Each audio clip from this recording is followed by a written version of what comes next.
కృష్ణారావు గారు టీముకు కూడా నా హృదయపూర్వక ధన్యవాదాలు తెలియజేస్తున్నాను. ఇప్పుడు మేడం చెప్పారు, ప్లస్ మన ఈ మేడం గారు ఇద్దరు చెప్పినారు. మనకి ఫిజికల్గా హ్యాండిక్యాప్డ్ అనేది దాని గురించి ఆలోచించాల్సిన అవసరం లేదు. పేరెంట్స్ కూడా గుర్తుపెట్టుకోండి. అన్ని రంగాల్లో కూడా ఒక చూడండి, ఒక క్రికెట్ కానీ, చెస్ కానీ, రిమైనింగ్ ఎంప్లాయీస్లో కూడా కొంతమంది ఎంఆర్ఓస్ కూడా చూస్తున్నారు. రీసెంట్గా చిలకలూరుపేట ఎంఆర్ఓ, ఆమెకి 2 లెగ్స్ లేవు, బట్ కానీ ఎంఆర్ఓ అయ్యారు. ఆవిడ కనుక నాకు కాళ్ళు లేవు కనుక నా ముందే ఆగిపోయి ఉంటే, ఆ తల్లిదండ్రులు కనుక ఎందుకులే మనం చదివించడం అని వదిలేసి ఉంటే ఈ రోజున ఎంఆర్ఓ అయ్యేది కాదు. ఈ ఎంఆర్ఓ అయ్యే మండలంలో అందరితో కూడా సెల్యూట్ చేయించుకుంటున్నారు. దాన్ని బట్టి అర్థం చేసుకోండి. పిల్లల్ని తల్లిదండ్రులే మోటివేట్ చేసి మీరు ముందు నడిపిస్తే నార్మల్ పిల్లలతో ఏ విధంగా అయితే ఉన్నారో 100% వాళ్ళు కూడా అవన్నీ కూడా సక్సెస్ అవుతారు. కాబట్టి అది దృష్టిలో పెట్టుకొని ఏ రోజు కూడా మీరు ఎప్పుడు కూడా బాధపడాల్సిన అవసరం లేదు. ఒకటే, అందరి పిల్లలతో పాటు నా పిల్లలు కూడా రీచ్ అవుతారు అనేది మైండ్లో పెట్టుకొని మీరు ముందుకు వెళ్తే అన్నీ కూడా మీకు పాజిటివ్ వేసే కనబడతాయి. అట్లా కాకుండా మిగతా పిల్లలు అలా ఉన్నారు, మా పిల్లలు ఇలా ఉన్నారని చెప్పి ఒక్కసారి మనం కనుక దిగ్భ్రాంతికి లోనవుతే మనకంతా కూడా శూన్యం కనపడుతుంది. మనం మోటివేట్ చేసుకొని, మన మైండ్ సెట్ మోటివేట్ చేసుకొని ఫస్ట్ ఆఫ్ ఆల్ మనం ముందుకు వెళ్ళగలిగితే మీతో పాటు మీ పిల్లలు 100% వస్తారు. అంతా కూడా మీకు పాజిటివ్ వే కనబడుతుంది. పిల్లలు సక్సెస్ అవుతారు. అదొక్కటి దృష్టిలో పెట్టుకొని తల్లిదండ్రులదే క్రూషియల్ ఇక్కడ.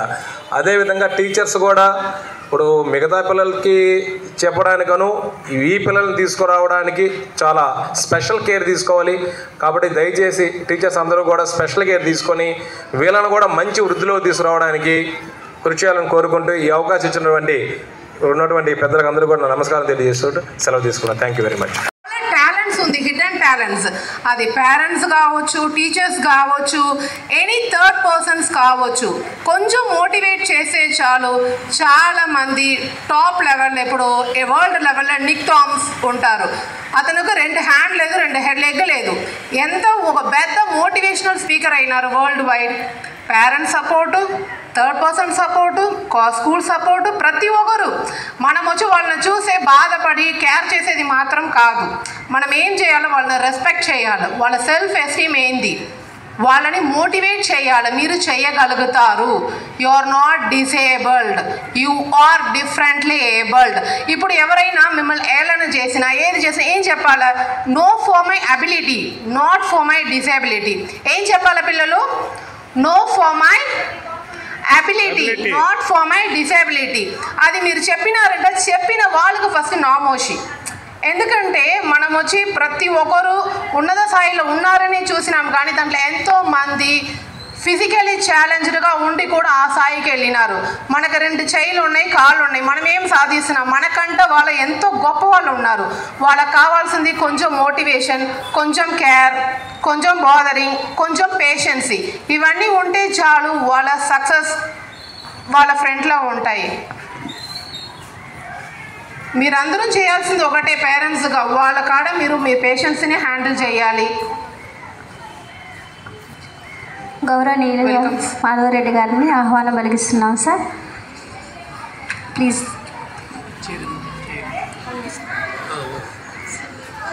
Thank you sir. నేను పేరెంట్స్కి కావచ్చు, టీచర్స్కి కావచ్చు ఒకటే చెప్పుకుంటాను, షార్ట్ అండ్ స్వీట్.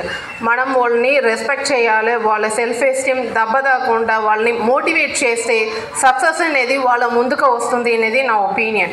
మీరు దాన్ని కయ్యాలి. పేషెన్సీ మాత్రం చేసే మామూలు పిల్లల కంటే వాళ్ళ గొప్పతనం బయటపడతాయి. ఎందుకంటే దేవుడు వాళ్ళకి ఒక 6th కాదు 7th సెన్స్ ఇచ్చి ఉన్నారు. అది మనం చూడలేకపోతున్నాం. మనం ప్రతిదీ కంపేర్ చేసుకుంటున్నాం.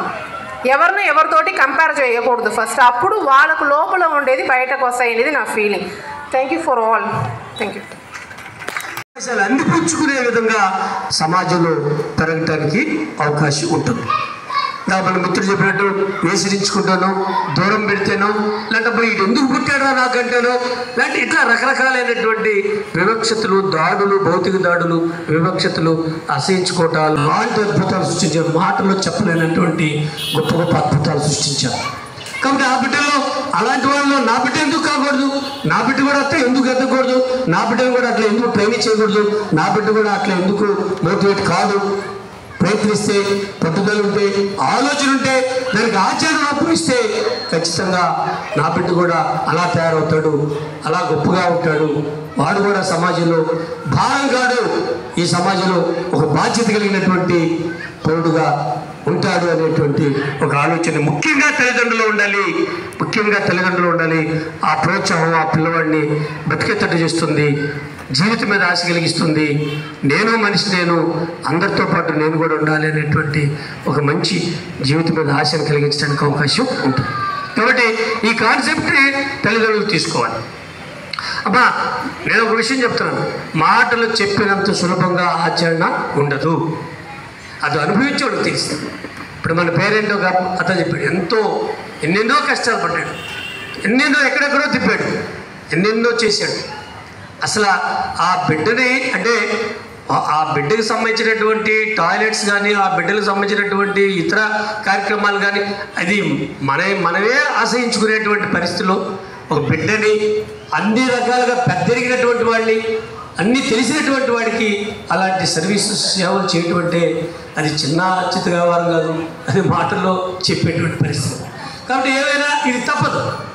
నువ్వేమైనా కూడా ఆ చట్టం నుంచి బయటపడలేము కదా, మనం ఆ బిడ్డను వదిలించుకోలేము, లేదంటే ఆ బిడ్డ నుంచి మనం బయటపడలేము, ఆ బిడ్డని దూరంగా పెట్టలేము, ఆ బిడ్డని ఏమీ మనం చేయలేము. అది ఒక విడదీరాని బంధం, విడదీరాని చక్రం, విడదీరానటువంటి ఒక ఇలాంటి పరిస్థితి. కాబట్టి దాన్ని మనం పాజిటివ్గా మార్చుకోవాలంటే దానికి ఏమేమి చేయాలి, ఎలా చేయాలి, దానికి ఫిజియోథెరపీలు ఉన్నాయి, స్కూల్స్ ఉన్నాయి, వాళ్ళకి ప్రత్యేకమైనటువంటి పాఠశాలలు ఉన్నాయి, ఇందాక అన్నట్టు వసతి గృహాలు ఉన్నాయి, తర్వాత వాళ్ళకి మంచి ప్రభుత్వ పరంగా అందించేటువంటి చేయూత కార్యక్రమాలు ఉన్నాయి. ఇవన్నిటిని అందరం ఇక్కడ కలవటం జరిగింది. నేను సక్షం అనేటటువంటి ఆర్గనైజేషన్, ఇది అఖిల భారతీయ దివ్యాంగుల సేవా సంస్థ, నెల్లూరు జిల్లా ఉపాధ్యక్షుడిగా గత 10 సంవత్సరాల నుంచి ఈ యొక్క ప్రత్యేక అవసరాలు ఉన్న పిల్లలకు సేవలు అందిస్తూ ఉన్నాము. అందులో భాగంగా ఈ స్కూలుకు కూడా గత 7 సంవత్సరాల నుంచి వీరితో మిళితమయ్యి మాకు అవకాశం ఉన్నంత వరకు వారికి అవసరమైనటువంటి వస్తువులను కానీ లేదా అవసరాలను కానీ మీట్ అవ్వడానికి ప్రయత్నం చేస్తూ ఉన్నాము.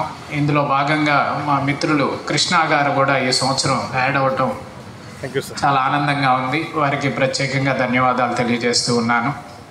సో తల్లిదండ్రులు కూడా ధైర్యంగా ఉండి, మా ఆర్గనైజేషన్ యొక్క స్లోగన్ ఏంటంటే సక్షం భారత్ సమర్థ భారత్. అంటే మన యొక్క సమాజంలో అందరికీ సమాన బాధ్యత ఉంది. అది సకలాంగులైనా, దివ్యాంగులైనా, లేదా ఇతర ఇబ్బందులు ఉన్నటువంటి వారు ప్రతి ఒక్కరికి కూడా సమానమైనటువంటి బాధ్యత ఉంది, హక్కులు ఉన్నాయి. అలాగే అందరి అభివృద్ధి ధ్యేయంగా మనందరం కూడా పని చేయాలి. ఎందుకంటే మన ఇంట్లో 4 ఉంటే ఇద్దరిని పట్టించుకోకుండా ఇద్దరు ఆరోగ్యంగా ఆనందంగా ఉంటే ఆ యొక్క కుటుంబం అభివృద్ధి చెందినట్లు ఎలా కాదో, మన సమాజంలో కూడా మనం ఇద్దరం బాగున్నాము, లేకపోతే నేను ఒక్కడనే బాగున్నాను, నా దగ్గర డబ్బు బాగుంది, నేను ఆరోగ్యంగా ఉన్నాను అంటే మన చుట్టుపక్కల ఉన్నటువంటి పరిస్థితులు బాగాలేకపోతే మనం ప్రశాంతంగా నిద్రపోలేము, ఆరోగ్యంగా ఉండలేము, ఆనందంగా అసలు ఉండలేము. కనుక వీరి యొక్క అభివృద్ధిని కూడా చూడాల్సిన బాధ్యత మనందరి మీద ఉంది అనేటటువంటి లక్ష్యంతో కృషి చేస్తున్నటువంటి మా సంస్థ. కనుక ముందు కూడా ఈ పిల్లలకి ఎటువంటి అవసరాలు ఉన్నా మమతా టీచర్ కానీ, స్వర్ణలత గారు కానీ ఏమి అవసరాన్ని మా దృష్టికి తీసుకొచ్చినా కూడా వారికి ఏర్పాటు చేయడానికి సిద్ధంగా ఉన్నాము.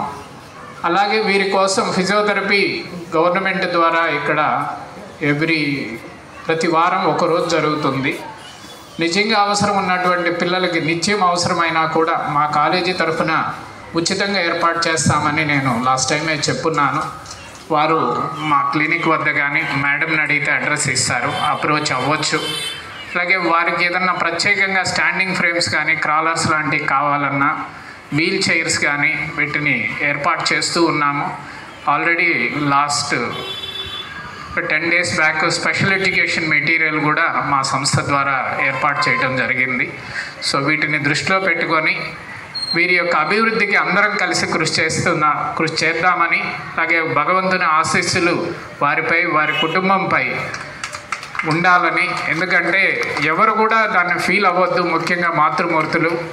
మీకు ప్రత్యేకమైన శక్తి ఉందనే ఆశయంతో వారిని చూసుకునేటటువంటి బాధ్యతను ఆ భగవంతుడు ఇచ్చాడని అనుకుందాం. అంత ఓపిక, సహనం మీకు ఉన్నటువంటి మాతృమూర్తులు కాబట్టి మీ అందరికీ కూడా అభినందనలు తెలియజేస్తూ, నాకు ఈ అవకాశం ఇచ్చినటువంటి పెద్దలకు ధన్యవాదాలు తెలియజేస్తూ